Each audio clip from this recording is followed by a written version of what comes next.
Dallas, where it has infected a number of people and even caused a number of deaths there.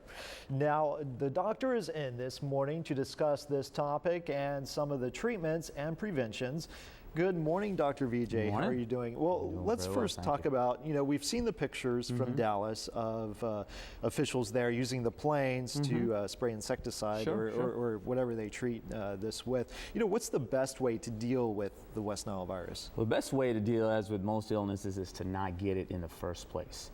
I always say prevention is the best way to go, and you cannot get West Nile virus unless you're bitten with an infected mosquito. Okay. The way there's certain other very unusual ways to get it, such as potentially blood transfusions, although this hasn't been proven, organ transplants, but by and large the most common way to get it is with mosquito bites. So if you stay away from mosquitoes in the early morning hours or late evening when the mosquitoes are most active, this will diminish the chances of you getting bitten by any mosquito, let alone an infected mosquito.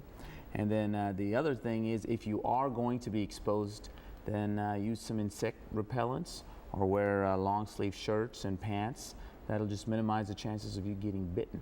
How does this affect someone when they're infected? The vast majority of people have no reaction at all. You don't get anything. Most people don't even realize that they have the West Nile virus. It's about 80% of people who get bitten and who actually get the virus have no response. Of the remaining 20%, again, the vast majority of those may get certain symptoms such as maybe some nausea, vomiting, a little bit of headache. Some people get eye pain. And these people recover within a matter of weeks. It's basically somewhat akin to the flu. However, about 1% of people who do get this disease can get fairly ill, actually can even get comatose, and these are the patients who need to go to the emergency room or to their primary care physician to get care. Why are some people more susceptible to getting this? It's just the vagaries of the human body.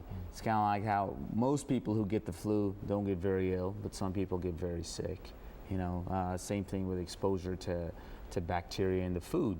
The vast majority of people, their immune system is able to control it and not have us get ill. However, a certain number of people are very susceptible.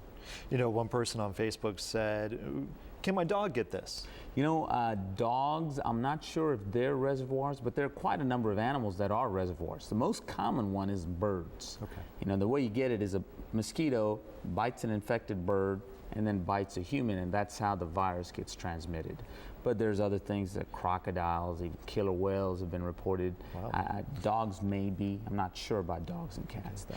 So maybe stay indoors at dusk and dawn, That's right? right, mainly. And wear long pants, sleeves, and wear insect repellent such as DEET. All right. If you have to be out there. Will do. Thank you very much, Dr. VJ. We always appreciate that. And remember, Dr. VJ is here Sunday to answer all of your medical questions. So if you have a topic you would like us to discuss in the future, shoot us an email at news